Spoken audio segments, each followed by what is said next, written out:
I am American podcast host. Welcome to the show. I am the host of the show. With Oh, me is the Iron Man of Mexican origin. How are you? I'm very well, Ivan the Bear, or Mr. Rasputin, or whatever your name is, sir. I'm sorry you're upset about your access to American media. They can go fuck themselves in their Netflix. Okay, and why is that, sir? They took my Netflix away. We don't have much for television here in Russia. But when we have the Netflix, we had a whole lot of movies and TV shows. And then I come home one day and there's no Netflix. And I'm like, what the fuck is this? So now I'm having no Netflix and we only have 3 tapes in the house. You know what I'm saying? Three. It's very, very sad. You only have 3 tapes in the entire house. We have the Back into the Future,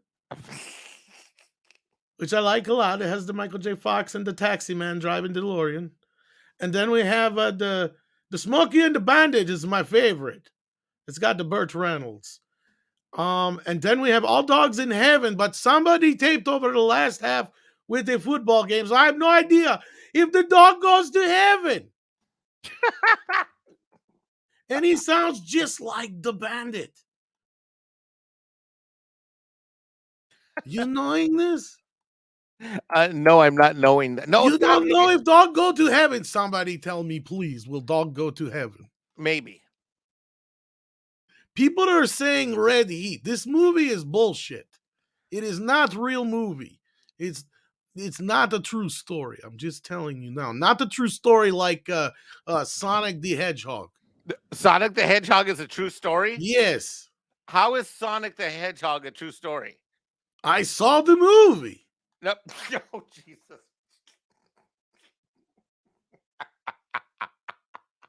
He's little and blue and he runs really fast like the mouse. Who is his name? Speedy Gonzalez? That guy.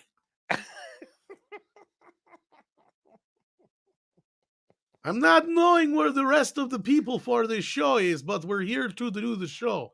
And they took away my Netflix, and I was waiting for you. You've seen the new Spider-Man No Come Home? Yeah, it's called No Way Home. No Way Home. Repeat after me. No Way Home. No Way Jose. No, oh, jeez. Okay, so Spider-Man No Way Jose, you've seen this. Yes, I've seen No Way Jose. How does it end? Somebody tell me, please. I don't know the movie. I want to see this movie. The No Come Home is just a beautiful film, I'm told. Yes, I've seen it 3 times. 3 times you've seen the movie. 3 times in the theater, yes, sir. You are a glutton, sir. Yes, yeah. If you see me in real life, you'd say, yes, I am a glutton. 3 times you've seen the movie. Yes, including this is bullshit. I've not seen it once.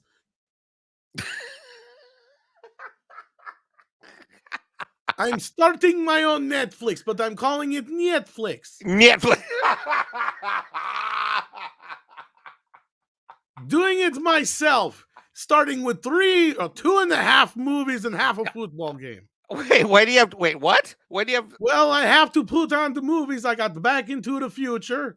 Right. I got Smokey and the Bandits, and I got half of All Dogs in Heaven. And the other half is the soccer game, the football game. Football game. Somebody taped over. I kick him in the teeth if I find out who taped over my All Dogs in Heaven. Oh, golly. I have a friend who's talking about trading me for the Lost World Jurassic Park Deuce. But I'm thinking if I trade him All Dogs in Heaven, it's good trade for me. Okay. I think so. Oh, hello, lady person. Hi. Have we been invaded, Mikey? Yeah. The Russians are invading? We like to invade places, I'm told. Oh, Jesus. And with the channel and the show. And there goes the show.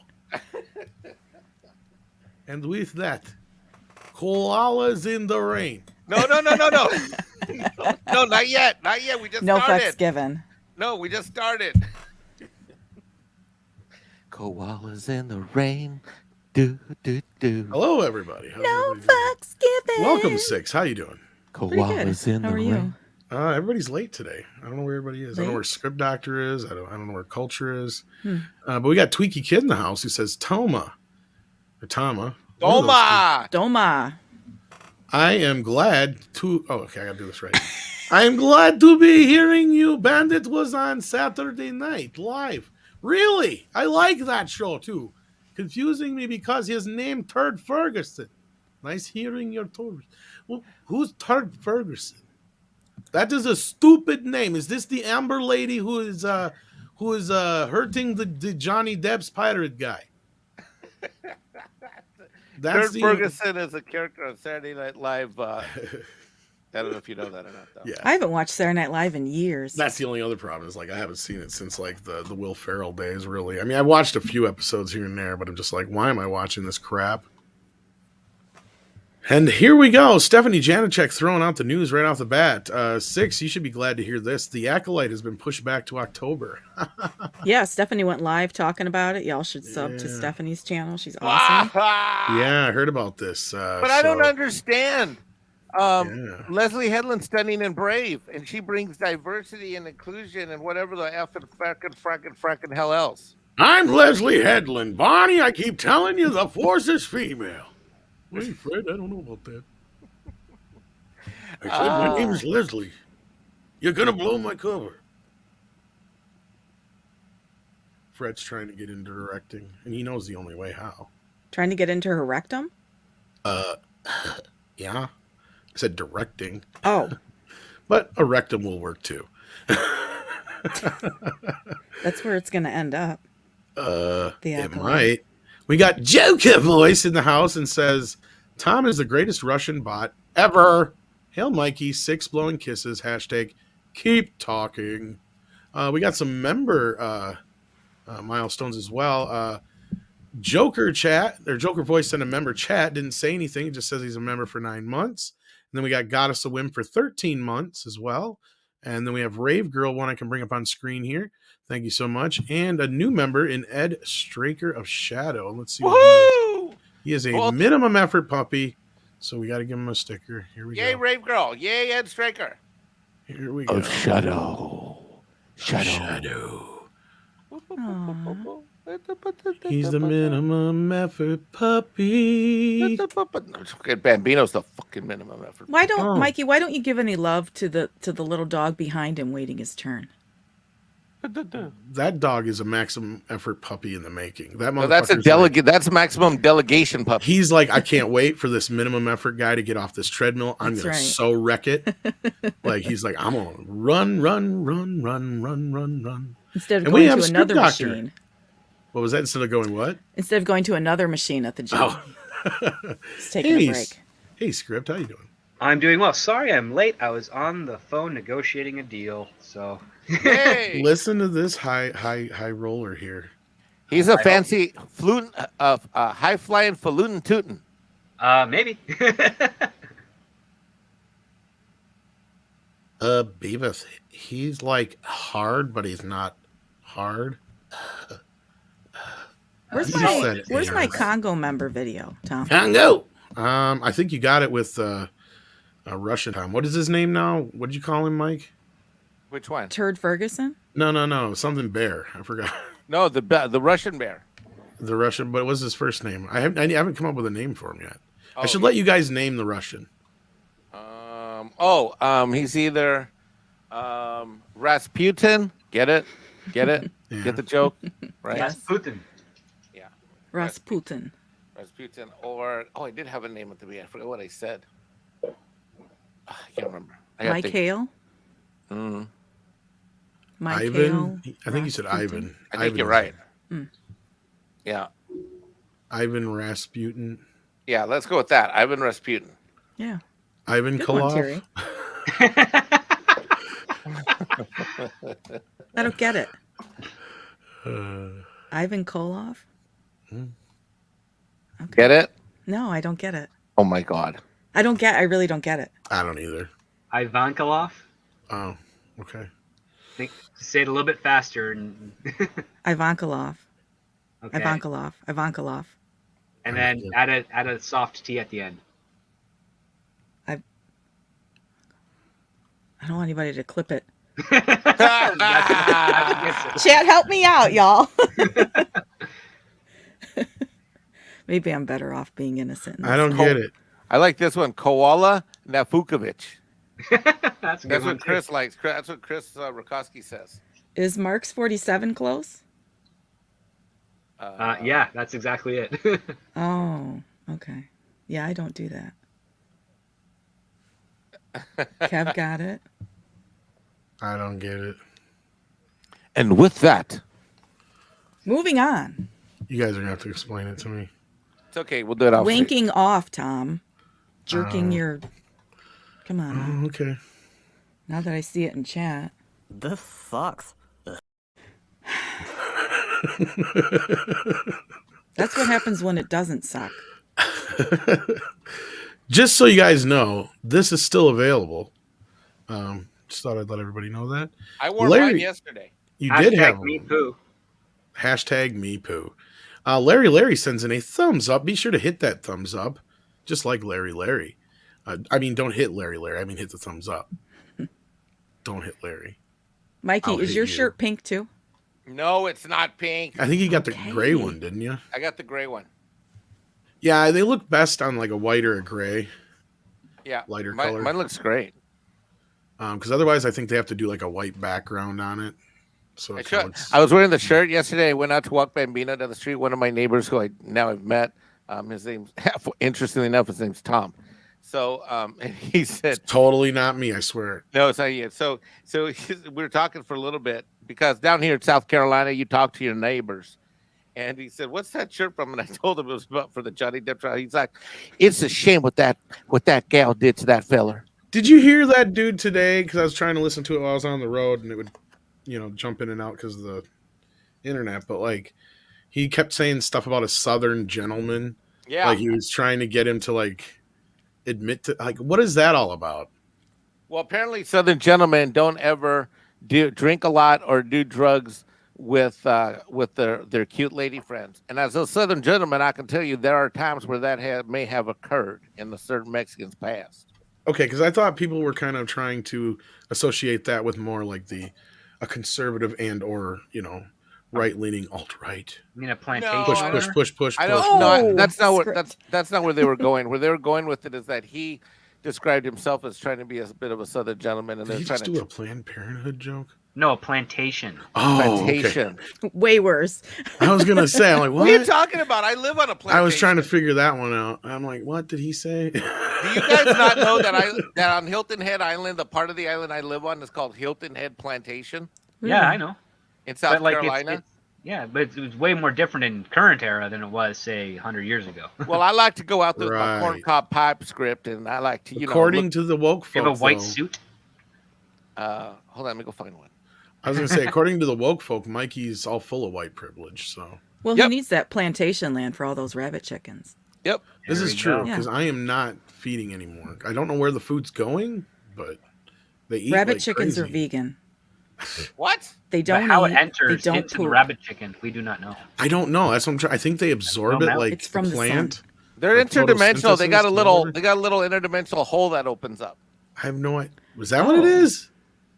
Oh yeah. What if you that's- put your wiener in there though? Oh my God, Tom! Tom? No Why? wieners- There are no I'm wieners in just going in. curious. Oh my God! No, there's no amount of curiosity that justifies that. No, none. I didn't Script say doc- I was gonna do it. I was Somebody asking needs for to a will friend. slap him. All right, let's get into some news. All right. The big news of the day. This came down like a huge guillotine on the head of a little mouse, or a huge mouse trap, or whatever you want to call it. This is all in the hands now of one man to decide. The Florida House passes the bill stripping Disney of self-governing status. Yeah, so basically it's up to the governor now, is that right? Yeah, he has to sign it into law or he can veto it. I don't think he's gonna veto it. I thought the people who lived there had some pull. I think the people In who live there are the dissolving it. ones that are very much for this. Okay. Whether they think it's a good idea or not, I think they want to lay down some punishment onto the Yeah. studio. I've only heard Folks are sick and tired of this horror shit. Oh, you got your Southern gentleman, Mexican Iron Man suit Airman, on. being the only member of the Southerner of the panel until Valiant Renegade gets here, says, down here in the Southeast, we're sick and tired of this horse shit. How'd I do? You did all right. Your That's your good. mic's kind of garbly, but maybe it's just me. But we do have a true Southerner here now, or well, another Southerner. I should say. don't know about Southerner. That was What good, the VR. heck was that? I don't know. He's going off with these Russian accents earlier. I was going to tell him, look, in That is not Russian accent. I don't know what that is. I am very, very out of character on Russian accent. sounds Have not more done like one in a very German. long time. No, that sounds like India. Yeah, that does sound like it's, India. it's bad. I'm so out of practice on Russian. I used to do a pretty good one, but now I can't anymore. Did you but see anyway. the No Come Home? Somebody tell me what happened in movie. In movie, Spider-Man no exist. No. Da. You Duh. try to subscribe to Dr. Octopussy Netflix, in the but movie. Netflix in Russia subscribes to you? That is actually true right stupid- now. They have Okay. unsubscribed to Russia. I'm making my own. I'm calling it Netflix. Yeah, Tom has that accent much better than I do. Down. Three It's movies been is a long starting time. with. Well, 2.5, like I said, 2.5 movies to start. But we're getting up there. I'm going to talk to my friends and see what we can do. Tom has watched a lot of Rocky 4. Oh In God! in Rocky 4, Drago wins. Yeah, and the guy, that was. That's how we won the Cold War. Well, I know, and that was actually Gorbachev in the picture. That was him. He said, "Good job, young man," and they wrapped him up in the flag. And he goes, "Sorry you lose, Rocky, but Cold War over, huh? What do you say?" Great ending to fucking movie. I guess the Russians won in that version, huh? Yes. Well, I yes, had we a few won minutes, very and well. y'all were going into Disney, so I figured I'd Yes, let's get into this Yeah. Disney news. because I do have to run in 20 minutes. So glad you're here to help us with this, Valiant, because you've been keeping up with this along with just about everybody else. But I've been gone most of the day, but I did try to find out what's going on. All I know is that now it's, as we just said, on the it's up to the governor now. So Yep. where do you think this is headed? What do you think is going to happen here? Obviously, Disney is probably panicking. This is a deep dive discussion, and actually one of the reasons I have to bail out, and Tom knows this because I sent him a DM on this when he asked me to come on the show. I'm kind of getting a bunch of stuff together. WDW Pro and I are going to be having a conversation in about an hour that we're going to be recording. So we'll dive deeper into this, but I will give you a preview. So where we are right now is that effectively this is a done deal. Ron DeSantis has two options at this point, and he has all the leverage. And make no mistake, I know there have been, of course, people on Twitter think that they're legal experts, and it's pretty funny. And they bring up specific. Oh well, look, I looked up a Florida statute that says that Disney and Reedy Creek District actually have to vote to decertify. No. Read the bill that was passed today, and the first two words in Section 2 are notwithstanding Statute 189-072, whatever this thing they were citing. Meaning, in other words, that this new law today nullifies the previous statutory language that would have Disney itself have to vote to decertify. It's over. Okay. Let me make this very, very clear. It is over. Ron DeSantis at this point can basically just let this bill sit on his desk with a big fat smile on his face and wait for Disney to come crawling, which is probably what he will at first attempt to do. That's why this thing wasn't signed today. I don't even know if he will sign this thing tomorrow. Friday is typically a slower No, I news see this day. as a guillotine to hang over their It heads for a is. little bit. Yeah. But the way the bill was designed, and everybody thinks that, they shot first and they're going to ask questions later. That's not really true either. The bill is designed to, even though if DeSantis signs it tonight, signs it tomorrow, signs it Monday morning in a big ceremony with a middle finger with Mickey Mouse's hand or whatever, it doesn't make a difference because the effect of the bill, as far as the Reedy Creek District and the Disney municipalities, It will not take effect until June 1st of 2023. So they have a year roughly to basically petition the legislature of Florida for recertification, which is going to be a big problem for them. Because if you go back and you read the actual 1967 legislation and the charter for Reedy Creek, which guess what? I actually have. It's about 60 pages. They have not exactly done what was required of them. And this is why they're going through this. The city itself that they set up obviously is effectively a sham. It's not really what was going to rise to the threshold of viability under the original law. And that's what the legal argument is going to be if they decide to pursue it. So this is going to be an interesting one. The upper hand is absolutely all in the Florida government's purview at this point. And this will go to court. It will get tied up in court for years. There is a lot of discussion about, they're going to throw the $2 billion worth of municipal bonds that Disney has issued either under GOBOs, that's general obligation bonds, or revenue bonds.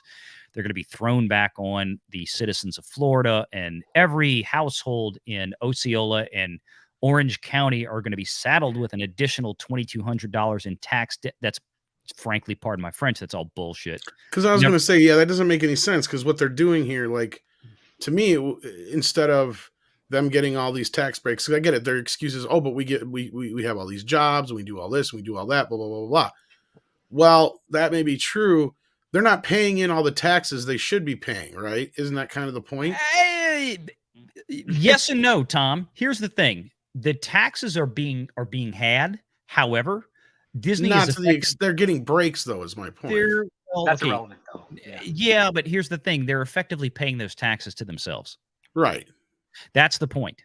And now, ostensibly, if this changes, then those taxes would then be collected and could potentially be increased by the counties of Osceola and Orange in Florida. And all of this, let's presume for a second this debt obligation would transfer over to those counties. Then those counties could then collect and levy additional taxes against, by far and away, the largest landowners in those counties.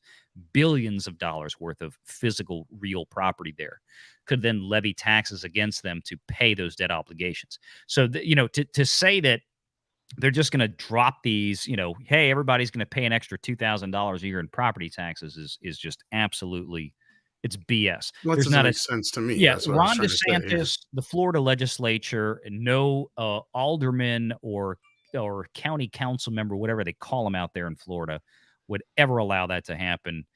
That's fear tactics, probably coming largely out of Disney that they're pushing. Disney was saying a couple of days ago they felt like, the law's on their side. They don't care about this because, of that statute written years ago in Florida law that says they would have to vote on it. And then when the bill passed today, you can go look at it. It's right there in highlighted amendments that it says, notwithstanding the 189, whatever it is, 072, that previous statute. And in legal language, that means when you say notwithstanding, that means in spite of, in lieu of. It basically cancels the previous statute.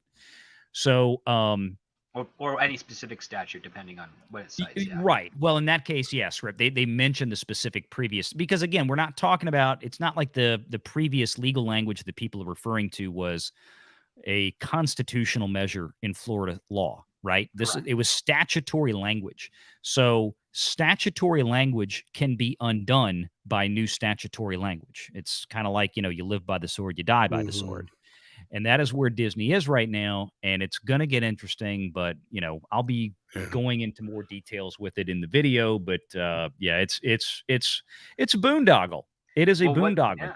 Well, one fascinating aspect is that if this does pass and Disney launches an appeal for saying to restore that initial legislature, one of the things that's going to happen is that the original piece will have to be reviewed and then updated for current economic guidelines, and also correct anything that they felt was being exploited in the previous one. So Disney is never going to get that original deal back ever again if they are if Disney is in fact lucky enough to get some salvage, something to salvage from that legislature reinstituted into their parks and their land ownership. It's I don't see any winning situation for them in this situation. There really isn't, because the only problem is they can't. Okay, here's the thing: they can't really go to court and argue over the fact that the legislature passed this new statute. Yeah, right? That's not what I mean by appeal. I mean appealing to the representatives to do it. Okay, I got you. Yeah. They will file a lawsuit, and what Disney is going to try to argue is that, well, the way the legislation was written violated this previous article. Of course, Florida is going to fight back and saying, well, that's why we put it in the new statute, because that negates the old statute. This is going to go round and round and round. This is going to take years, folks, years. This is going to work its way through it's going to take a long damn time. Here's the thing. Either way, it's going to cost Disney money. And look, we all have to remember that this is, at the end of the day, this is a very, very special privilege that the Walt Disney Company has enjoyed. Right. And I mean, an incredibly special privilege. This is a special privilege that is not enjoyed by Universal Studios, by Busch Gardens, by anybody else, any of the other SeaWorld, whatever. Any of the other theme parks in Florida, they don't have this. And this is the problem, is that if Disney really wants to go to court over this, and this is, I think, more of their court battle is going to come not in the argument of this bill that passed today, Senate Bill 4-C, that this is going to come in the argument of when they reapply for certification or recertification again. Because Florida, and this is why they did this, this is the brilliance of it, they kind of gave them a bit of an out to come in and recertify, as they should, because they knew it's going to take at least a year to flesh out a lot of the issues with this. And remember, things like the $1 billion or $2 billion worth of bonds that they have, those are securities registered under the SEC. This is not just a Florida issue. This is a Securities and Exchange Commission issue for those bonds. So there's going to be some addressing, and situations like this are so rare to non-existent in U.S. history that this is going to be one of these cases that is going to set a buttload of legal precedent going forward. But it's what they're going to be fighting is over the recertification, because the original language in the 1967 legislation that gave them effectively the Reedy Creek District, along with Buena Vista and Lake, whatever the hell it was, the other little small, the swamp, essentially, city, the swamp, that they have. Originally that was based around the fact that Walt was going to build this quote unquote futuristic city called Epcot. Well, they built a theme park called Epcot, but we didn't get this futuristic municipal development, right? So there's going to be a legal argument there on behalf of the state of Florida by the Attorney General that would say ostensibly that, well, they had this, but if we go back and we look at the last 55 years since they've had this, they have failed to live up to the original promise. That's going to be that I think is going to be the real legal case. So, well, I'm going to need my Iron Taxman to explain this to me like a 5-year-old, but I got to introduce Culture Casino first. How you doing? Yeah, I'm doing great, and well done, Valiant, on breaking that down. And Jay says you're exactly right. If you're What's free, up, Jay? Jay, feel free to hop in. If not, I know you're busy with stuff. Jay, you can come take my place, because I do have to hop off in a bit, because I do got to get ready for this recording with Pro. But yeah, Jay could take all of our places in a but guys, he's in Alaska, so that's right. I forgot. Yeah. So. But no, crack some icicles off your balls and sell them on Etsy. There you go. Well, I'm sorry you're leaving VR, but you're 100% right. And the government in this case has a great legal fight here. The law is on their side as far as all this goes, and they never fulfilled the original intent of getting those two areas classified into one district, Reedy Creek. So you're 100% right. No, but they did manage to secure what the governor of Florida wanted at the time, which is more tourist and more tourist revenue. Yeah, that's I think why they ignored it. Yeah. Yeah, there's a lot of special privileges that are granted, not just to Disney, because there were 6 districts that were attached to this, but primarily Disney. Let's just be fair. Oh yeah. No, this was mainly about Disney, and the fact that they said anything prior to 1968, including Disney plus the other 4 districts, was to say that they could go to court and say, no, we are not specifically targeting Disney. We simply wanted to go back and reassess any certifications that we handed out prior to this date that have not. Will do been any other renewed. theme parks get the same privileges? No. Nope. Any Nope. other casinos? Any other Nope. entities? Nope. Corporations? All right then. Nope. So they can shove that excuse right up their ass. And Exactly. And that's just it, is that Disney has that special privilege of they have a massive competitive advantage. Dare we call it a white privilege? I don't know. I'm pretty sure that Comcast is run by white people. So is SeaWorld. So We call it a mouse. It's a Walt I know, I was privilege. being sarcastic. But Mouse privilege. no, I know you were. What I privilege, find Walt what I privilege. find fascinating. So when I got my career started, in politics and municipal government in the mayor's office of the city of San Jose and the budget office specifically. And I'll tell you, it's absolutely fascinating to me. If I were a staff person in either of the county offices, Orange or Osceola, this is a huge issue because there's a lot of revenue to be gained. Oh, Yes, there God, is. yes. The counties have a shitload of revenue to be able to gain on this. I was going to say, I'm only half kidding about the privilege, and thank you, Drunk 3PO, for backing me up on this point. And that's what I'm saying. Aren't these the individuals who are out there in the fucking thing, Yes.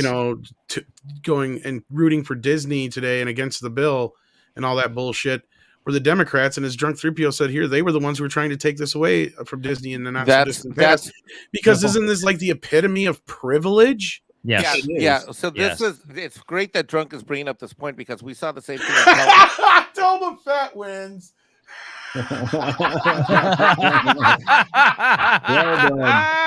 Yes! done. Hashtag Snow White privilege. No more. Wait, but it doesn't. She's Latino now. Oh God, don't get me started on that. Oh, I am stealing that motherfucking awesome, dude. Snow White Oh privilege. man, that's just it. I mean, the counties, and that's the thing, is that everybody's thinking, oh well, it's going to screw this and that, and it's like, no. The counties will have to, they will take over effectively fire and police services, and it's going to be a pro rata distribution of tax revenues between Osceola and Orange County. in Orange County. Yeah, exactly. So if for example, if 50% of the land is in Osceola, if 50% of the land is in Orange, then you're going to see tax revenues. If I can finish my point about it's going to talk about the politics of this thing, because I saw this in Sorry, California. Mike, that was my fault. No, that's okay. Let me just this one point because it might be interesting, might not. I don't know. But so let's go back to what Drunk 3PO said about the not so distant past. The Democrats want to take this back. Well, with this privilege that was extended to Disney was largely seen as a very pro-business, pro-large business, pro-Republican, conservative type of benefit, and Democrats historically want to take that kind of privilege away from corporations and bring those money and those dollars to the local level, whether that's cities or counties, where you have unions and local Democrat type politicians who want to get their grubby hands on the money, type of thing, right? Mm-hmm. And so, what to me, what this shows, this is an absolutely catastrophically poorly executed. If this were baseball, Disney is right now playing like the Baltimore Orioles, as a baseball team. Wow. This is a catastrophically poorly executed political strategy. Because for this thing to move so fast, so hard, and get approved so quickly means that there is zero goodwill. You talk about people protesting, the goodwill of this company is fucking gone. That is fucking gone. Well, Mike, you're what Jay is saying was what I was saying at the start, right? When I was bringing up the whole tax part, because I know it has more to do with taxes, but my point is by doing this, the amount of money that Disney will in turn have to pay the state now should cover the costs. Absolutely. Difference. Yeah. That was my whole entire point, right? More than. See, there's so much money there. And consider this. They used to manage all of these things. It's true. But believe me, it's not that hard for them to get rolled into Orange County or Osceola. It's mostly Orange County where the parks and resorts are located. There's a little bit on Osceola, but it's mostly Orange County. Yeah. And you're going to have no trouble rolling that in. You can now you can have excise fees. You can add you can add permitting fees for everything they build. They avoided so much taxation. That's what I was thinking. And other forms of levies for essentially road maintenance, road repair, all of that. There's so much stuff that they will now essentially be responsible for. But all of those things, all that privilege comes with a huge tax that's going to be rolled out. This is something that if you talk to anybody that's been around Orlando for any period of time, they think that Florida's been screwed since 1968 or whatever. There are a lot of people with a lot of animosity. I know that Jay could probably speak to it. I know Lorraine and I were talking about it just a couple days ago with Chris Gore. And it's this constant source of frustration. And anecdotally, on the video that I did today, which kind of laid a lot of this out before the bill was signed, this is not the last place this is going to stop.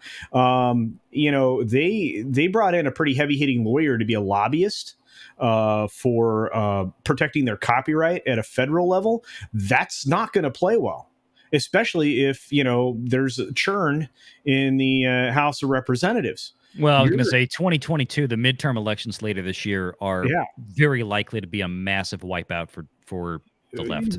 Yeah, and in that case, you're going to have a lot of people that are going to be like, you know what, maybe we aren't going to let you, extend your copyright protection. You know what, Script and I were talking about that too. And here's something funny that's happened to me in the last 2 weeks, which doesn't happen all. Culture, you often talk about some of the relations you have with people that work at Disney. Yeah, or at least you allude to them. Well, I know people that work in Florida for Disney and in California. I just don't really talk to them that often, except for rarely. And I don't work with them. I don't really talk to them that often. But more recently, I have, because I started making summer plans and I was going to travel and all that stuff.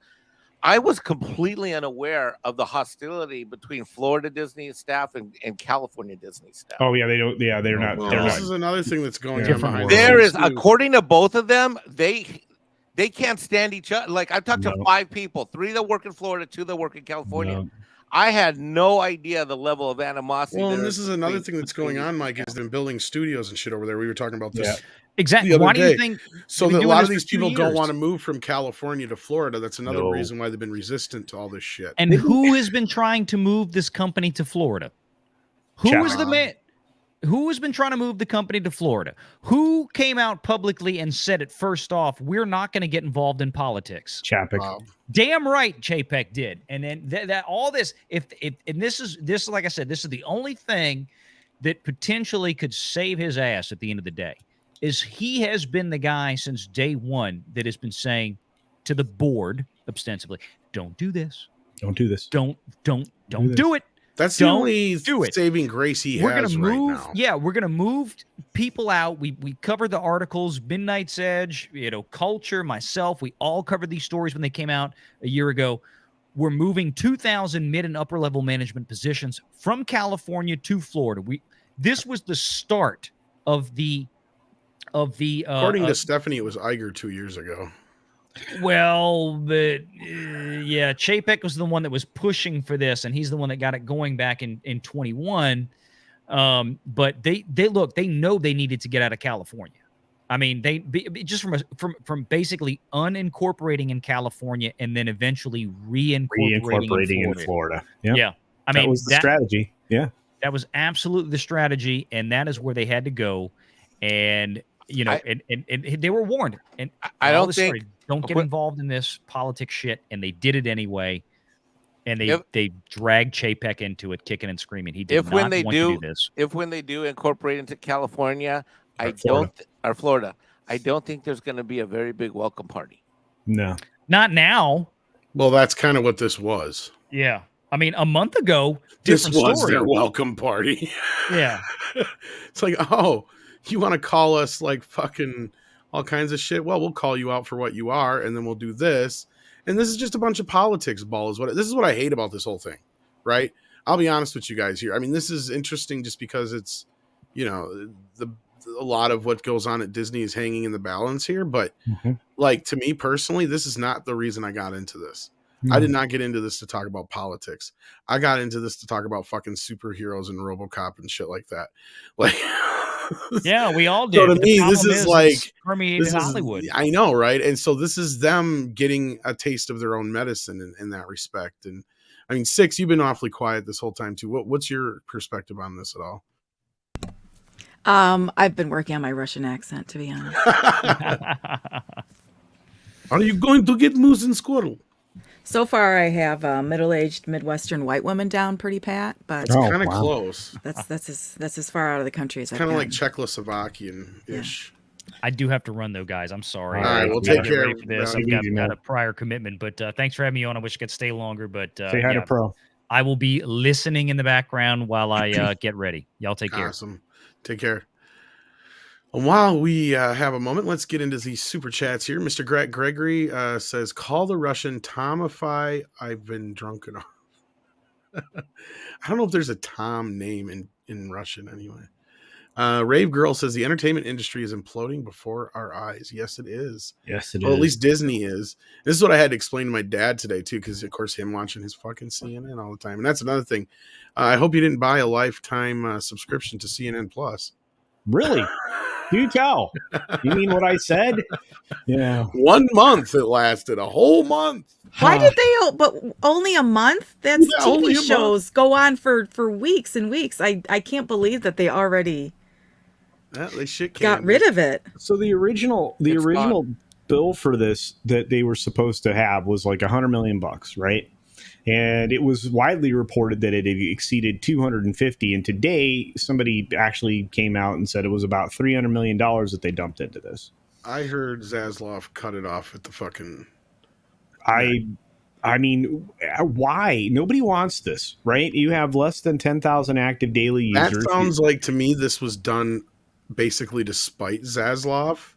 Oh, it doesn't surprise me. I mean, or the whole, or AT&T as a whole. I mean, look, if CNN is garbage tier news, right? We actually goes against everything they're trying to do, right? Like if you want CNN involved, you're going to have it as part of the HBO Max Discovery package, and that's the whole point, right? That was the excuse they gave, but they also want to go back to hard news. This is again the primary person that from the financial back behind Discovery is John Malone.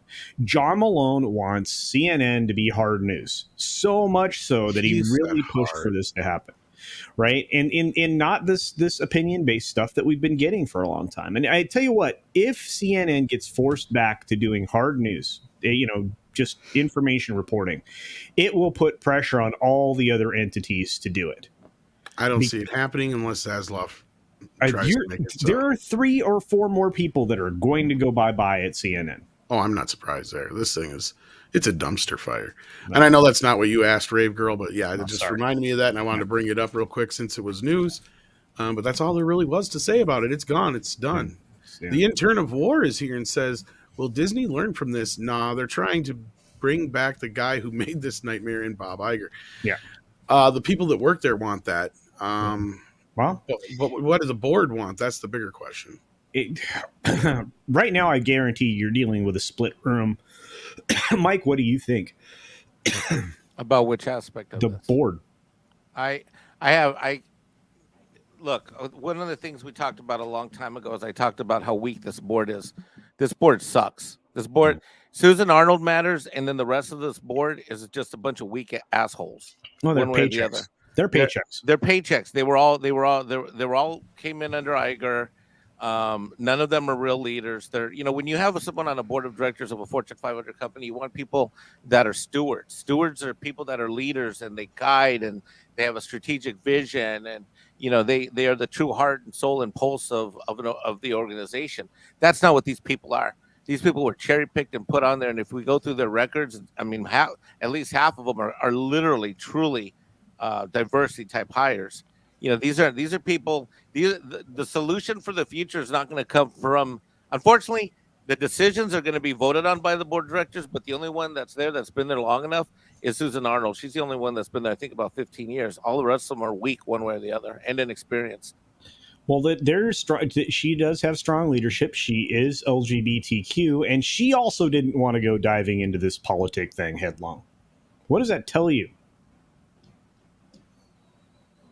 That Iger filled this company full of a bunch of woke assholes that are whiny, bitchy little children that need to get slapped the fuck down a long time ago. Yeah. DS Ford says, with $10, thank you. Hail Mike, Script, Valiant 6, and Russian Tom. As the great author Arthur once said, "You get what you fucking deserve." Yeah, basically. That, of course, would be Joker. Mitch the Bow says, "Let us hope this hurts Disney enough to that they are forced to sell off Marvel and Star Wars." I don't think that'll happen, but he has another follow up to this to Daily Wire. I mean, culture. Do you see this really getting Mike? Do you guys even script? Whoever wants to chime in, do you guys really see this getting to that point? I don't. Those are the kind of things that I think are going to keep them afloat during all this. Yep. They'll barely afloat, but yeah, they're not getting rid of Marvel or Star Wars. No, they have other positions that are leveraged that they could part with that would be a win-win for them and here's another one too. They paid so they paid so fucking much for this shit, especially Fox. Who the fuck are they going to sell this stuff to? They overpaid for Fox. Yeah, they'll never make the money back on Fox. Who's going to come in and write a check? And honestly, nobody would give them. I was going to say nobody would buy Star Wars for what they paid for it right now either. No. $4.2 billion. You've lost the goodwill of most of the it's $4.05 billion, and that was inflated price. So, and they deflated the inflated price already. I mean, well, and again, I mean, we can keep talking about this, but they dumped another $2 billion on top of that on the theme parks. Well, if you want to count it from that respect, lands, and then they spent a bunch of money making those films. Arguably, they did make some money back, but I think they're still on the books, probably for about $4 billion. What do you think, Mike? Well. Look, the fact of the matter is that they could do it back in the heydays of leverage buyouts when the dollar isn't what it is right now. Yeah. What they would do, they would just do a write down of the asset value. It's an accounting technique where they would write down the asset value and then they would go buy something else. But they don't have that option because they've leveraged up to these things that are just so overvalued in price. And by the way, it's not like Apple, where they just paid cash for a lot of this shit. The amount of debt that this company is carrying is fucking astro fucking that was another thing that happens. Like if some of these things go into effect, don't they have to start? That's the other problem with the stock price for certain things and shit like that. Yeah, and the other problem is that if the more the stock price drops, the harder it is for them to leverage and borrow and pay things off. And they have another problem, and I want to disabuse anybody of any ideas that Disney can move in any way. If you are still one of those people that are saying Disney can pick up and leave Florida, you're so high it's not even funny. But just consider this: they have financial obligations tied to their theme parks in real estate because of the Disney Vacation Club that they've sold that location for based on the theme parks and everything else. They would be opening themselves up to a tidal wave of litigation that there's no way to get out from underneath. They've already got people trying to get a class action lawsuit together for that because of the loss of value. But we'll see at the end of the day. Like I said, I mean, you've got just not having your special district where you can do your own bond raise is going to hurt them badly. I mean, it fucks up everything, their whole business model. I was just in Florida at the Kennedy Space Center. I didn't know that they launched cruise ships from out there at Cocoa Beach, and that I was watching Disney buses of people going by to Disneyland back to Orlando, coming from this big ass ships. I mean, all their most if not all of their ships launched from 2 or 3 Florida ports. You have the majority of American destination points are Florida. I mean, their primary cruise location is there. They had to expand their position there because of the 2 larger ships that are recently been delivered. You have their California facility that they don't use full time. That's in Long Beach. Although I guess recently they've been going out of Port of San Diego, but for the most part, that's it. I mean, they do obviously other cruises in other countries, but Florida's their main hub. Mike, you're 100% right. Professor Gray says a proto megacorp versus a wannabe prez. This will have a Shadowrun ending. Yes. Wow, that's that is a great RPG. Nikki D says on a scale of 0 to 10, How concerned is Disney right now if the bill gets signed? How will this impact other departments in the company like film and Oh, TV? Well, script. on a scale Well, of 0 to 10 right now, they're they about are concerned 1,000 about right a now. 1,000. Yeah, I was going to say. Yeah, script. And then Script, go ahead on the rest of it. Yeah, Well- especially the new studio stuff, because I don't think people know about that. So Well, the new studios are going to be apprehended by a bunch of bureaucratic laws snafus. that are in effect. So that's going to screw around with a lot of their potential revenue for budgeting. On top of that, they're going to have to change the payment structure and the tax structure of Disney World in Florida with regards to their parks revenue, which is going to affect the value of the company as a whole for them to get lines of credit for other productions as well. Yep. So you will see basically not so much a speed bump, but a chasm in regards to how they're going to be able to move finances around in order to produce content needed to keep the company sustainable. That's the best way that I can look at it from a writing point of view with regards to like producing and budgeting and getting stuff greenlit. Outside of that, it's a very foreign area at this point because again, not many studios have investments in property the same way Disney does. Right. So Right. it's a very different world working with Disney compared to any of the other studios. When they have substantial real estate holdings in California, but Florida by far, I mean, they control so much real estate in Florida. It's insane. And especially in that one location with this one special district that just kills them. I can't even believe it. I mean, we're going to start seeing on Disney Plus, Disney Channel stuff. Like Britney Spears, like, you know, the Disney kids shows and stuff are going to come The back. classic Mickey Mouse Club. Club you're going to have like just the bottom low tier Disney Channel stuff is going to be coming through Disney Plus. It's going to be bananas. Nikki D, I'm going to say, I'm going to agree with Tom and Script. I think they're on a scale of 1 to 10. It's like 1,000. They're worried. But he's going to sign it. He's not going to stop. And it gives him a year to unfuzzle it. Okay, they give him a whole year because it's July of next year that it would actually go into effect. Which, by the way, I found it phenomenally perfect time because what is July 1st? You know, July 1st is the state's fiscal year resets. And by the way, that is the last quarter of Disney, and that's 2 quarters after Chapek is set to renew or not. I mean, the date that they picked is literally a line in the sand. They're like, okay, here's when we're going to reset at the state. You're either on board or you're not on board. I mean, it is literally like putting it's like driving a car and putting up a checkered flag, or, you know, was it the warning flag or whatever it is when you do the last lap before the checkered flag? Like they literally are saying, here's how many laps you have to go. And again, to me, what I said earlier is the most astounding thing to me is how fast this flew through. How little opposition that they took, and how little it was said. This company is an absolute chaos. I don't believe for a second, I've got to change my position. I don't believe for 2 fucking seconds, and I'm going to piss some people off. I don't believe for 2 seconds there's any kind of coordination going on between Chapek and fucking DeSantis on this shit.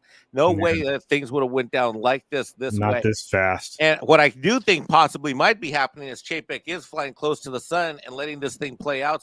But that is his only strategy. This dumb shit literally backed himself in a fucking corner because he, you know, as an accountant, all of the things about his accounting personality came out. And I said it many months ago. I was on the street with Culture and Script and Tom. We were on Midnight's Edge, and someone asked me, how's this guy going to fare? And this is many, many months ago. It's like 7, 8, 9 months ago. I said, the only thing that worries me is that when the chips are down, how is this accountant going to behave? And you know what? He came up behaving like an accountant. He tried to brush this thing away, made a hostage video, and boom, here we are. And he's absolutely in a shit show. He wrote for himself the worst script that he possibly could have written because he didn't have his own ending. All he had to do was ignore it for one more week of some uncomfortable bitching internally, right? Identify some of those people, you know, and find them the door, right? You know, Script said it brilliantly. I don't know what show it was on. Maybe it was on Midnight's Edge in the morning yesterday. But, you know, when you were talking about the skill set that Chapek doesn't have, you know, in terms of like PR and people. And the way you said, I think it was yesterday, that is exactly it. Those are not the skills of you know, it's like you said yesterday, I think it was Script, where you said, you know, the skills that you have to raise in corporate governance, that kind of Machiavellian stuff, that's one set of skills. That's a very different skill set than the battle that this guy's under right now. Well, yeah, he's on three fronts. He's on the corporate, he's on the governmental, and he's on the societal.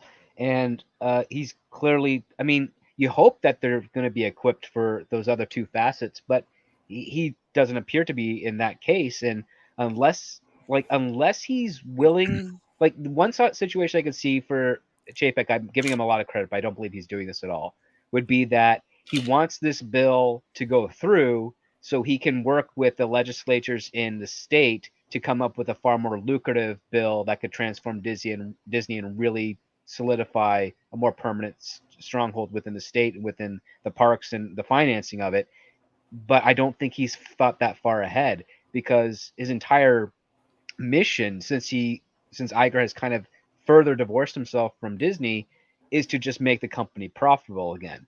And the other part too, and this is another nature, this doesn't just apply to Hollywood, this applies to everything, is that people have to resist going into a hyperbolic area, like avoid the hyperbole, avoid the fact that, yeah, okay, so you have a protest outside your job or your place of work, people are upset with regards to, Disney saying they're not into politics.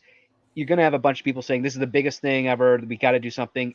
You have to actually take a step back and realize the reality of the situation is it's nowhere near as big as what anyone professes it to be. I've been seeing people on social media saying that Ezra Miller split a woman's head open. That's hyperbolic. She has a gash, it's significant, but her head was not split open. A split open head is someone that's in the emergency room for days recuperating for that. Oh, this woman was conscious enough to say, I'm not pressing charges. Yeah, so hyperbole is very dangerous when you try to do it for own personal gains of your own narrative. You got to have people step back a little bit, take a breath, be responsible, check themselves so that they know what their next move is going to be. And Chapek, unfortunately, fell for that social manipulation of using hyperbole against him. Well, and you know what? It's funny because you were just talking about something that really bothered me the other day by one of my one of the people I look up to as a creator, the hyperbole they used about, nearly killed a woman when talking about Ezra. I was like, oh, dude, that's a little strong. Yeah, nearly killed a woman who was able to say to the authorities at the time, I'm not going to press charges. And usually a person on the edge of death from an injury cannot fathom. See, James heard that Ezra knocked her brain out. So. Exactly. It was great. The hyperbole was huge, but I'm going, that's a little. They were able to put it back in though. And she said, I'm not going to press any charges. Through the little 1.5 inch, cut on her head that she didn't actually accept medical treatment for either. Oh Lord, it was a 1/2 inch. Was it a half inch? Yeah, 1/2 inch. Okay, all right. For whatever reason, women know when it comes hyperbole. To hyperbole. Oh, wait a minute. Can we really take what she said? Because women don't really understand how big 6 inches is, right? I think they know better than I've never had a problem with any measurements with women, so I don't know. I have to measure wounds at work, so I'm all right. Not just that. I'm going to say I think the women would probably know better than that. I was. A woman did not invent the tape measure. Okay. All right. You guys are making me feel uncomfortable with your sexuality talk. Pop culture curator says swap the entire staff of the 2 Disney parks. Oh, that would God. Let me tell you, those California people would hate life. And switch. They get their they schedules all seem to emailed want to to them. transition, right? I mean, hey, sorry, script. Yeah. No, they get their schedules emailed to them. So if they look at their phone and are like, what's this Orlando crap? That'd be hysterical. It would be bad. I would not like that. No, but that's where a lot of this resistance is coming from. It's not the parks people where the resistance is. It's Burbank. It's Imagineering. It's the people who don't want to move from one studio over there. Yeah. You have to remember the parks and the studio are 2 separate entities under Disney. They rarely, if ever, communicate. There were very few employees in the parks that even went on that little protest thing. Everybody that they got on film, the 100 or so people that were there walking around the building on their lunch break, those were like the animation department and a couple other people. They probably went to the Starbucks. That's what I'm thinking. Well, here's the thing that bothers me, culture, is people that work at the park in Florida now should actually be revolting against those in California that caused this problem in the first place. Well, I tell you what, kind of a public display, I think, would help with the DeSantis thing. Well, Because I agree with Mike almost completely on. I think that Chapek. I mean, I'm sure he's in conversations with DeSantis, but I don't think they were in as much step as some of us would like to think, or there's some kind of chess going on so much as I think he was playing the odds that this wasn't going to go through, and it fucking went through. Yeah, but right now, because of the shenanigans that happened in Florida and because of great efforts by people that are on the ground, you're having a switch over in the voting populace at an unprecedented rate in Florida.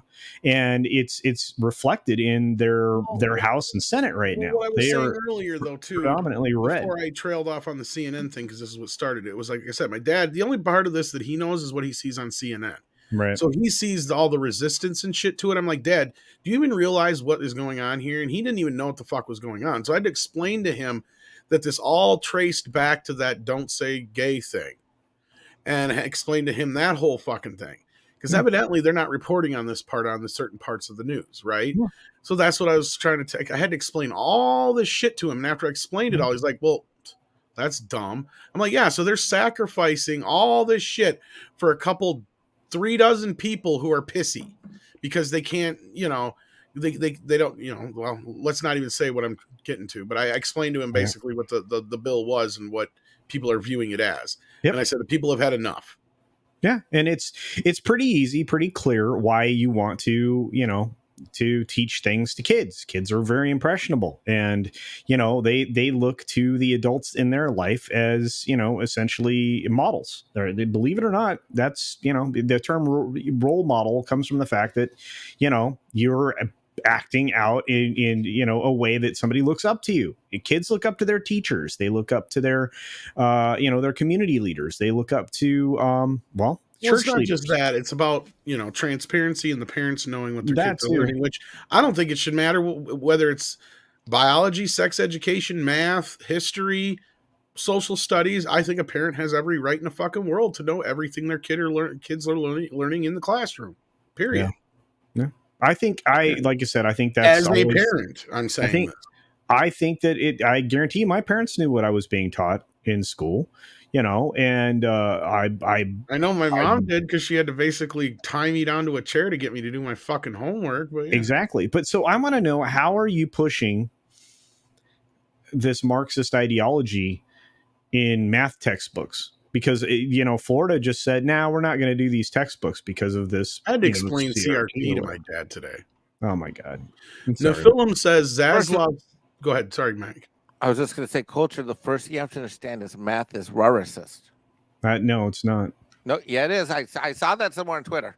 You better tell the Egyptians and the Greeks, because they will be pissed. Because you ask any one of those woke people, it took Mike, it was twice as hard for Mike to learn the math. 4 times because of Mexican. 4 times as hard to learn the math, but he did it in half the time. I honestly don't believe that's true. I think because he's Mexican, he can do it in half the time. That's how it just kind of works itself out. It's called the Speedy Gonzalez factor. Yeah. Oh my God. This is a scientific method that exists. Wow. And with that, super chat. Scotty is half Mexican. You didn't know that, did you? Who? In Star Trek, Scotty, he's half Mexican. He looks kind of not. You know what? Guess what? You guys are gonna have to start calling me Lord. Oh, did you buy a piece of land in Scotland? I'm supposed to be getting a piece of land in Scotland. Well, you're not getting any land from anyone unless we read some of these super chats. Lord Tom. Damn right. All right. Somebody better buy me land. Hurry. Nephilim. I'll make you call me Laird. Laird. Nephilim says Zaslav. WBD would be Warner Brothers Discovery, the most traditionalist non-woke? Question mark. From what I've heard, and this is somebody I talked to that actually has known his family and the Zaslavs have been friends for some years, according to them. So I'm just going by what I was told. I can't verify this, but from what I've heard from them, he's a very down-to-earth, traditional family kind of guy, and what we've seen out of him otherwise, I see him as a no-nonsense, bottom line kind of person.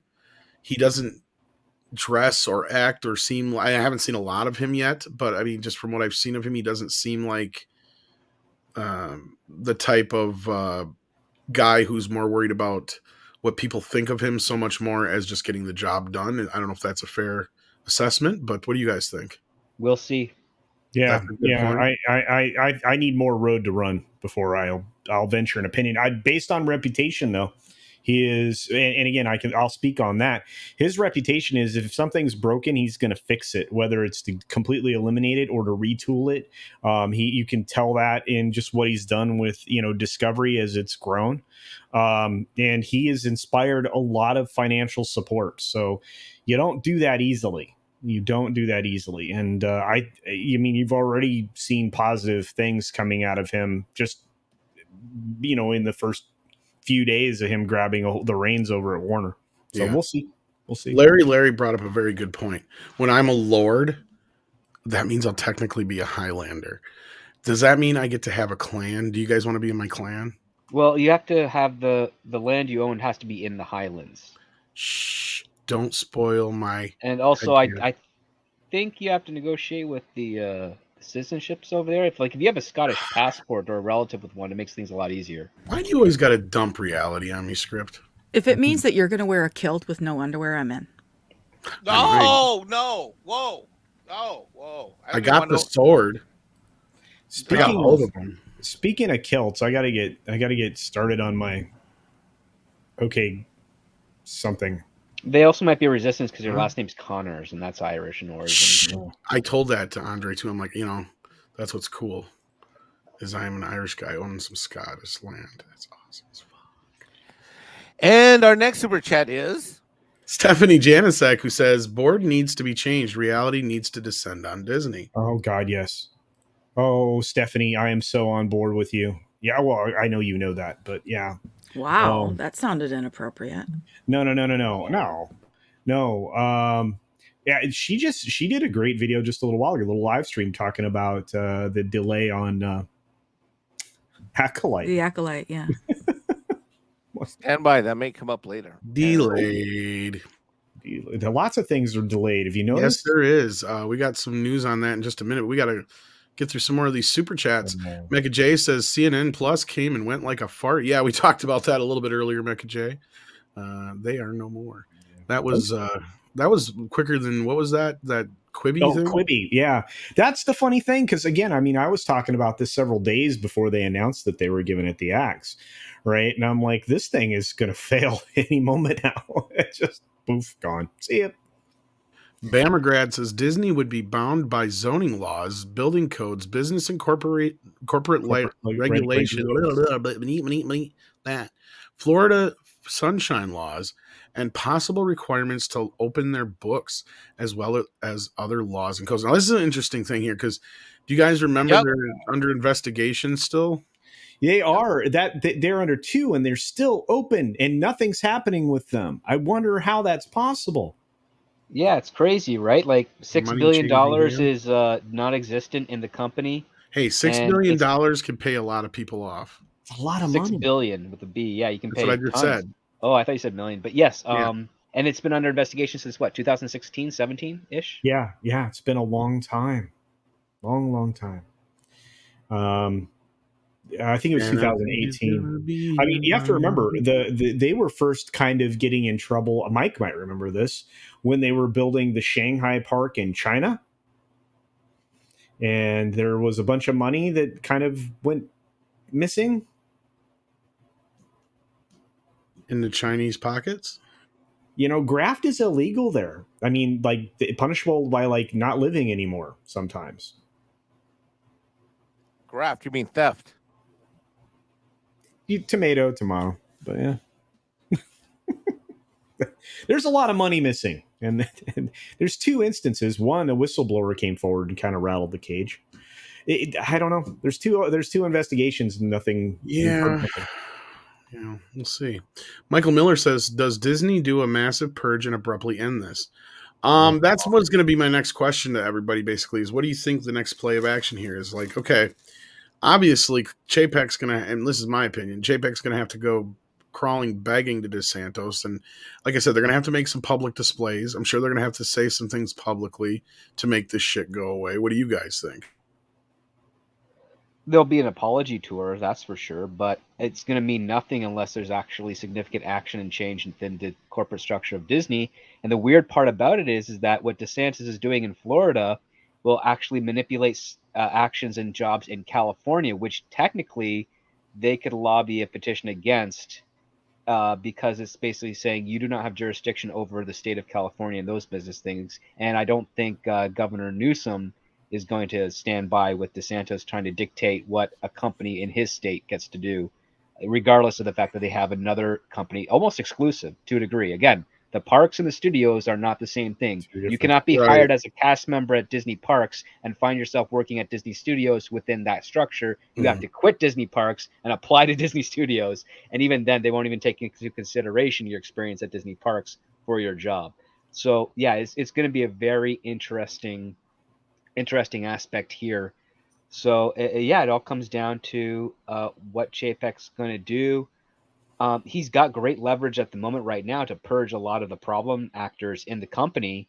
The question is that can he do that under a budget that won't cripple the company, or can he replace those positions quick enough so that he can appeal to what DeSantis is doing on his side, and also make appeal to the board and the stockholders that this is a good decision to do.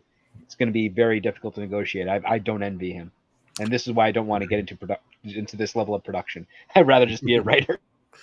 Mecha J says Netflix is getting a lot of backlash for dropping their animation department. Wonder how much it has affect their stock. I think the other shit is affecting their stock more, to where the stock is probably ignoring this factor right now. It's not even a blip. But it may affect things down the line.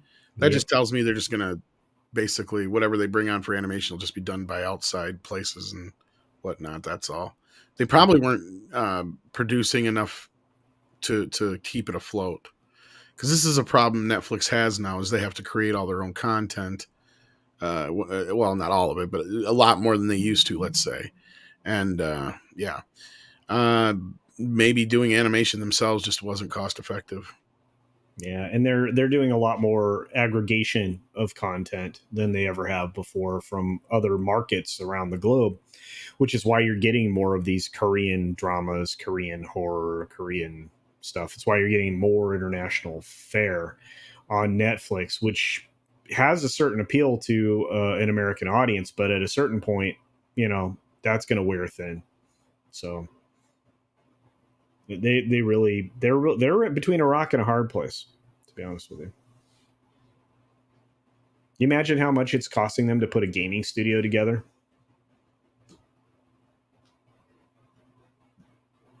We'll see. I have no idea what that would cost. Whatever's left on the credit card. Yeah. Well, and I mean, they became profitable. What, Mike? Like 5 minutes ago? I mean, it was like. This has got to be the company the fastest company to restore to profitability that has their stock still slide. Right. It's insane. Stephen Otten sent me a message on PayPal and says, "Hail to everyone. Just got home from work, grabbing some dinner before heading back out to see The Northman." Wow, you're in good company, because Mike's going to head out to see that here pretty soon. Yeah, in fact, I got to roll in 20 minutes here. Yeah, 15 minutes from now, I got to roll. Yeah. So your Muslim uncle says, they say we are all dumb. I hear smart people here. Well, I'm glad to hear that, your Muslim uncle. And yeah, they think we're all stupid. Casperia says, wouldn't Disney open themselves up to I think you meant judiciary difficulties. Yeah, fiduciary difficulties with stockholders if they tried to move. Also wish Elon Musk would buy Marvel and Star Wars. Well, here's the thing. I mean, Elon's not very creative in that way. No. Well, it's not just that. It's just the point was made earlier greatly by VR in the chat. He said that at this point, the only thing going for it that Star Wars had was the sequel trilogy, and they blew that load. They blew it up. Yeah. So that took away a good portion of any worth you had in the Star Wars franchise, because that was basically what George Lucas sold the franchise to Disney on, right? Because originally their deal that came back was that they said it was like 2.5 or whatever, $3 billion it was worth, and that was the most. And he's like, well, what do we do to get the Pixar deal? And basically Bob Iger said, well, here's the problem, George. You don't have anything into production, right? You don't have anything started up. You don't have any movies going on right now. All they had is Clone Wars at the time. All they had was Clone Wars going, and he's like, all right. So that's when he got Kathy involved. That's when he put together his package for the sequel trilogy, and Iger used that as an excuse to go back to the board and say that it was worth $4.05 billion then. So at this point, I agree with VR that Star Wars just ain't worth much more than that. It's worth about $2 billion. Marvel, on the other hand, is worth so much that Disney would never part with it. They would just, there's no way. Even though they're only producing subpar content with the material now, they have just in merchandise alone. They've paid for it all. And yeah, the merch on sales are still good with it. I was doing some research. I think Star Wars merchandise took a dip. Yes. It did. Almost is non-existent. Yeah. Well, no, I was looking up some numbers, and as of last year, I think Ninja Turtles actually eclipsed them. Doesn't surprise me. In revenue. Doesn't surprise me. And now that makes Ninja Turtles the #1 selling action figure. The only number I couldn't verify was G.I. Joe because I got too many different numbers. Because I think they're combining both the original G.I. Joe with the new one in some numbers, and then, new in quotations, like the 1980s G.I. Joe to the original. Okay. Right. I don't know if I got a separation in those numbers or not, but regardless, at this point, hashtag or whatever you call it, asterisk next to it, Ninja Turtles took over Star Wars as far as action figures go. Singular action figures. Marvel still outsells them all, but yeah. Wow. Because they have it was like $350 billion in revenue or something like that. And Star Wars only has like 300, something like that. Wow. Yeah, that's lifetime revenue or whatever, but yeah. Then we got a new member in Imperitus. Do we know what member level he is here? Let's see here. Yeah, minimum effort puppy. Minimum effort puppy. We get to see the minimum effort again, Mikey. I'll give you a board corgi while you're at it. Yeah, Bambino, freaking not doing shit, not helping pay the rent. Just making bills and messes. Yeah. And there's the puppy. Thank you so much, Imperitus, for that. We appreciate it. And then we got Adam Wolford here who says, wait, what if he played right into their hand to have DeSantis to bring the bill into existence and then focus, I think he means, on the company making money, think Thrawn would do if he was in this position. Yep. Again, I think Mike said it earlier, though. Here's the problem is now Chapek's in a corner. That's the only thing. So yeah, I mean, the board's upset. They're gonna act out on this in some way. Yeah. You've got Cameron early on. It was about a month ago. Cameron came on saying this might be, 4-dimensional chess or whatever, and I can see that. I really can. But as Mike said very eloquently about 20 minutes ago, this definitely got way out of hand, way too fast for it to have been, a lot of back channel conversations between DeSantis and Chapek. Yeah. So, I mean, maybe it doesn't matter at this point. Look, the only way to walk this back is to change the corporate culture that's been polluted with all this Marxist garbage. Yeah. 6, did we have any more milestones or member chats? No, I think we're good. Okay. Awesome. We did get Big Daddy MRIs. Did we read that one? I don't think we read that one. I thought you read that like a half an hour ago. Did I? Better read it again because it's Big Daddy. I'm not sure we did. Big Daddy MRI is here and says he's at the Congo level. Hail Tom, 6 Mike, script and culture. Hail to the wrenches and chat. Fantastic discussion. Here's to many more in the future. Stay safe and wash your hands. Cheers. Thank you for that. Then I think we are caught up. Unless you guys read that and I missed it. I didn't read it. But thank you for that. Why can't Tom speak? There's 112 reasons. I'm running on more fumes than you know right now, Dr. Coffin Nails. But yeah. I know how many fumes you're running on. 2. 2. I only got 2 left now. Jesus. Valiant Renegades is on the phone with WDW Pro, who says hello and wishes the best to the MEAD community. Well, thank you. Please follow that Park Place on Twitter. Indeed. Yep.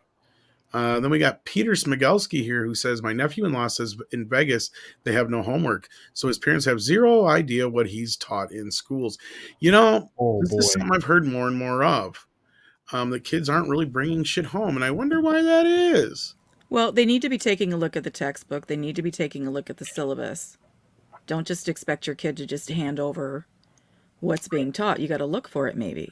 Isn't there parent-teacher conferences and shit anymore? I mean, PTA meetings? Oh God, they're still around in Canada, but I don't know. No. Actual like parents going in to meet with the teacher quarterly to discuss the performance of their child. Yeah, it's called a PTA meeting. That's where the Parent Teachers Association.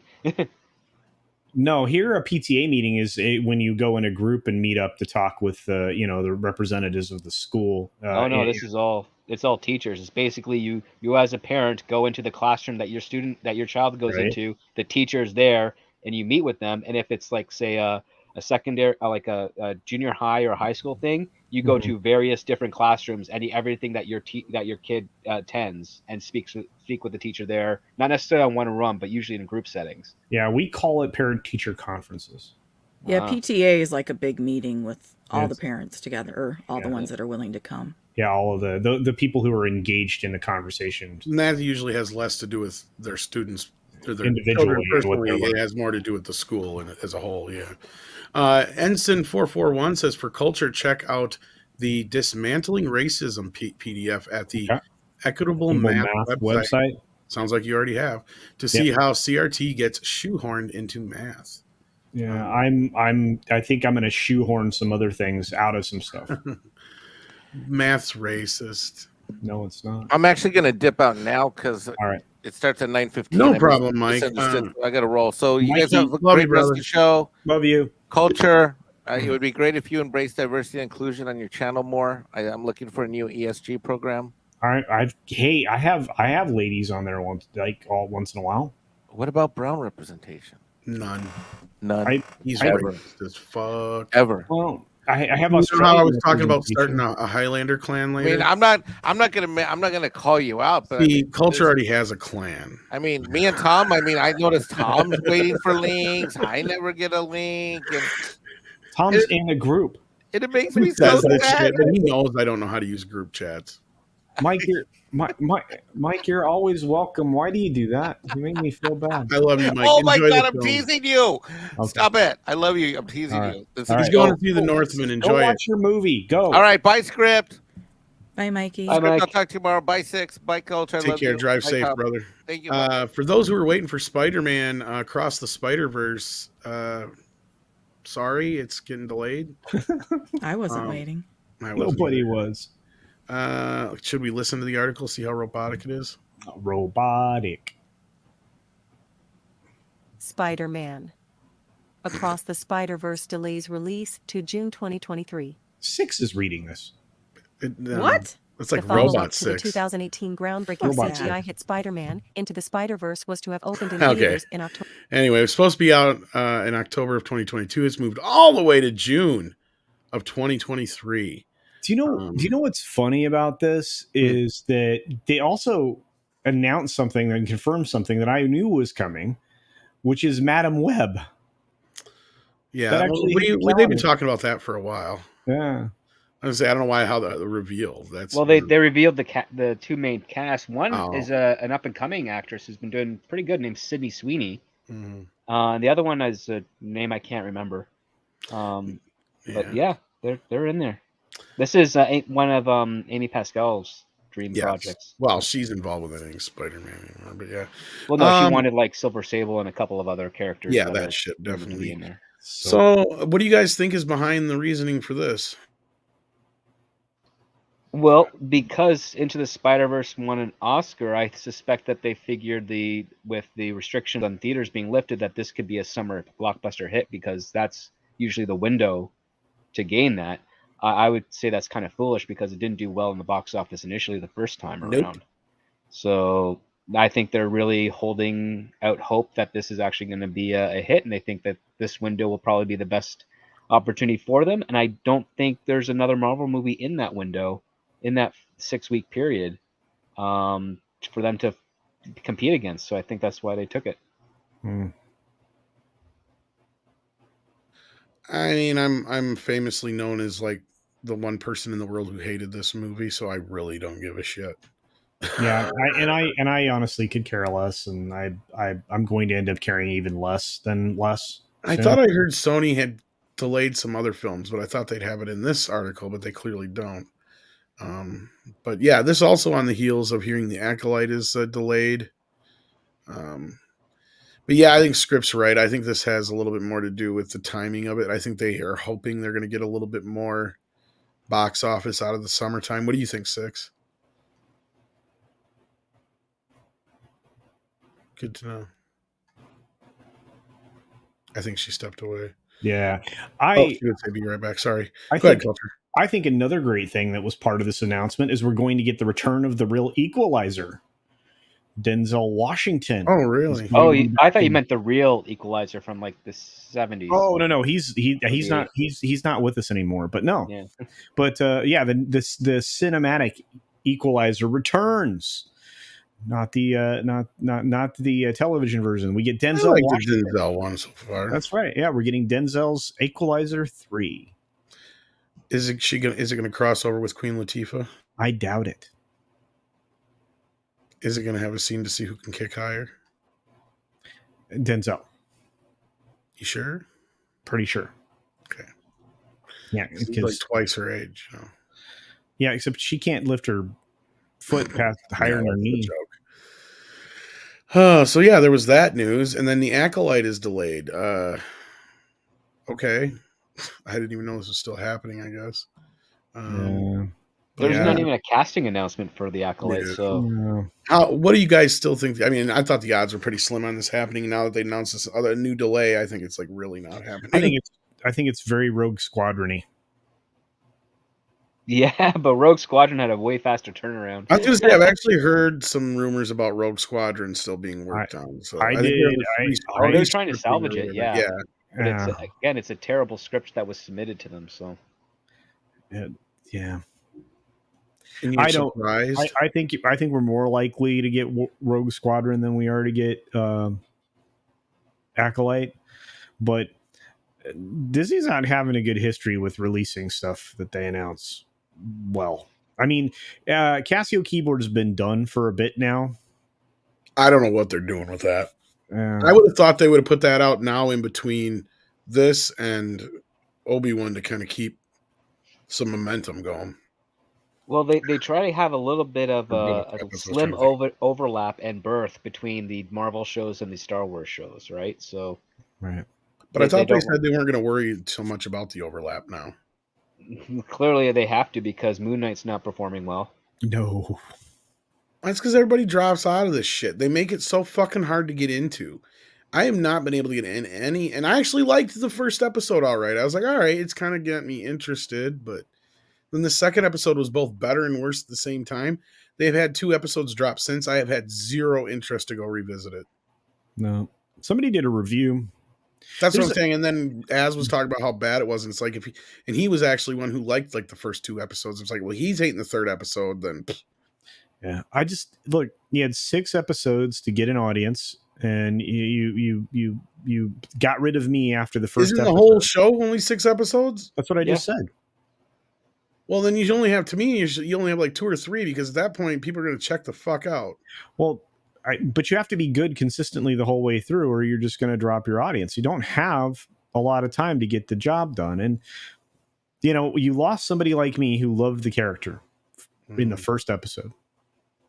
Any thoughts? Oh, I didn't think the first episode was very good at all. That's what I'm saying. I just thought it was, I didn't say, I wasn't even sure if it was necessarily good yet. I just was like, okay, it's got enough to keep me interested. But C-Man says, any thoughts on Disney doing a deal with Skydance to do Star Wars games? Yes. Olive branch for Lasseter. I think it has more to do with Lasseter's in animation, not in games. And Amy Hennig is well deserving and a quality writer and crafter of larger stories.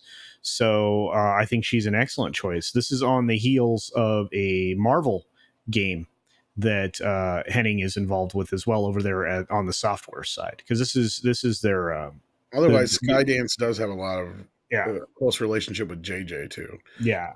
Nikki D says, knowing Disney, they'll greenlight Andor season 2. I think they tentatively already have. I know they've already talked about multiple seasons because that was the whole thing with Paul Bettany, or not Paul Bettany. What's his name? The other guy, Tudyk. right? Alan Tudyk, who played the Alan robot. Tudyk, yeah. Yeah, he said he's not in this season, but if they go into multiple seasons or something like that, or season 2, he might come in finally or something like that. He said. So yeah. And the thing is I like the actor. You know, I Well, really that's the do. only aspect besides the blind guy and his companion that I kind of liked about the movie. Honestly, after script ruined it for me. I didn't like it to begin with, so I wasn't. I mean, I didn't didn't like love script it, but I helped didn't make it hate it. And then more script is angry about like it. making sense and shit, and I'm like, fucking A. Yeah. But anyhow, yeah, there really wasn't much more news, guys. Like that was unless you guys want to talk about JDAH, because No. Not real. I haven't been watching it yet. I've only been getting weird highlights from my girlfriend, and there really is only highlight script, because I've watched 1.5 days of Johnny's testimony or whatever, cross-referencing, whatever you want to call it, and it's the testimony. Yeah. it's just really kind of meandering at this point. I mean, a lot of the stuff we already knew. If you're somebody who fucking followed this shit for so long, it does fucking feel old hat, because we've already heard all this shit. Yeah, and I mean, it's hard to like get too invested in it when you can just pick up on that Umbrella guy doing a stream about it. That too. Yellow Flash covering it Or to some Ricada extent. or whatever. Yeah, Yeah. and Nick killing it, slaying it on his channel with the coverage and everything. So, we already know that AH is a terrible human being. Such an awful human that she took the time to take a dump in somebody's bed. Yeah, that's really not ideal for anybody. No. Yeah. Steven Seagal. He's okay. He does the movies with the karate. That's true. He's got the ponytail. It makes me think he's a little bit of a girly man, though. Me personally, I like the Jean-Claude Van Damme. He's much more Muscles from Brussels? Yeah, he kicks more. He does more flippy karate stuff. I like that. Why do I always think he's French? Well, he speaks French, but he's Jean-Claude Van Damme. I don't know. I am knowing this man. Hmm. And then James Villeneuve says Tom and send Mr. Johnny amber shirt. That's a shitty color for a shirt. I wonder if Amber's turd is the color amber. What do you think? Wow. I heard it was very smooshy. Smooshy. Yes. Like a snowball. Only melty. Okay. You are judging me right now with your eyes, and I do not like it. Sorry. I will kill you in your sleep. Sorry that you don't have Netflix. Oh, fuck you! You know what? Mr. Netflix, man, fuck you, and you can watch Squid Game right now and Spider-Man No Come Home. I've got Johnny Cockring as a lawyer, and he will sue you too. Just like good American. Oh. All right. We got Aaron. The Aaron Rodgers is in the house. Wow. Wow. Great to see you. I'm a fan. Nice to meet you. Have you guys seen Tokyo Vice on HBO Max? I love it. I have not, but I've heard about it. A couple people have told me about this now. I need to see it. Check it out. Yeah. I need to see it. Yeah. Man, I'm gonna throw down on Thursday in just a little while. I should probably eat dinner. I don't know if I'm gonna make it or not. You should probably take a nap. That's my problem right now. I've been up so I didn't get any. I get shit for sleep last night, and I had to deal with my car today and everything. It's like yeah. And then you did a radio for like 4 hours. I had to, because I'm sure Six was like, you haven't done radio in like a week. Well, so. Six. She had to check out on us, and she's still not back. But we're gonna check out anyway here, and you guys have been lovely. There's over 500 of you still watching. Thank you so much for that. I appreciate it. We're all caught up on the super chats as far as I know, and I think we got all the member chats and the I think Billy D is also has a milestone, been here for 13 months. Morgan Wow. King for 9 months. He's got a baby. Wow. And then Tim Hayes has been here for 7 months, and Rave Girl is a new member. I think we got that one, so I think we're caught up Oh, on wow. that. Awesome sauce. Well, yeah, I can't wait. I'm going to go hang out over on Comics Division in just a little bit. Tonight's less politics, more funny. So that's why we usually like Tom on Thursdays. But Tom needs to sleep, so we'll I see. might.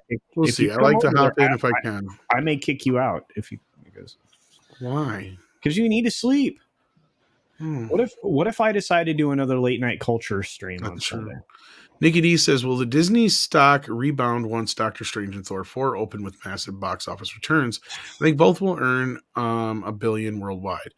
I agree with you that Doctor Strange will. I'm not so sure about Thor, but how much, I mean, stock wise, this is definitely not my domain. How much are the success of those films really going to affect the overall stock culture? I don't know. I mean, yesterday Disney took a 5% hit on the news that this bill was, coming down. And now that it's through the House, I don't know. I think they might take another hit. They also are really not on the journey to profitability. And based on some numbers that I saw today, Disney only represents 1.8% of total streaming.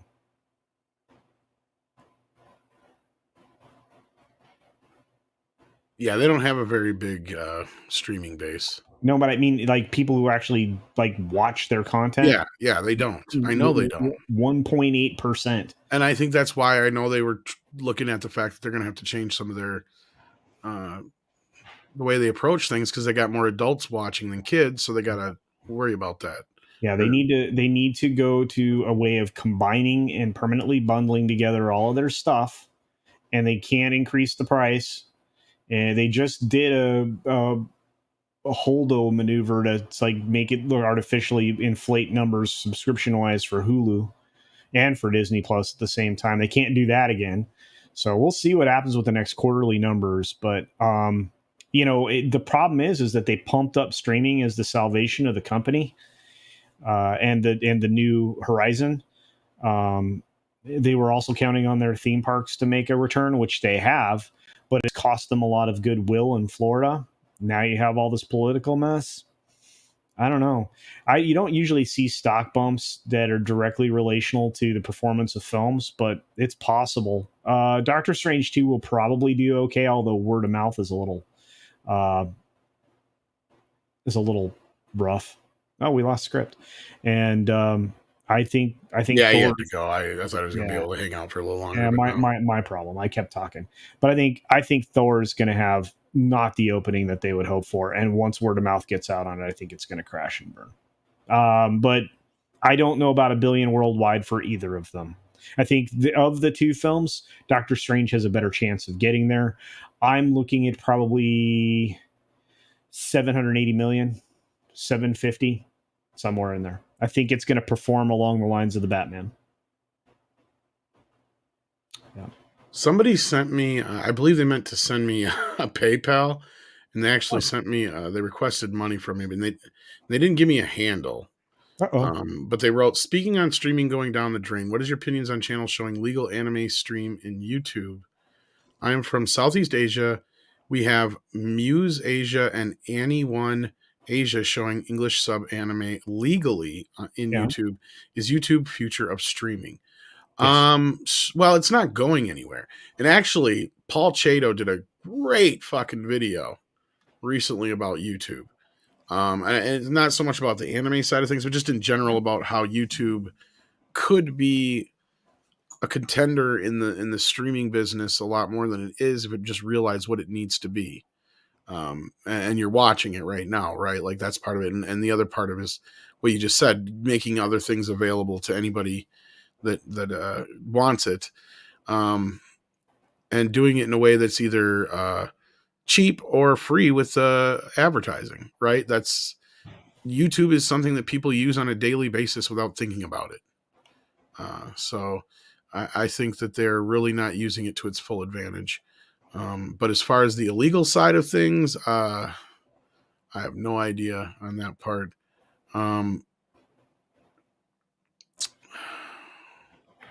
Oh, that you just wanted to know about regular legal stuff.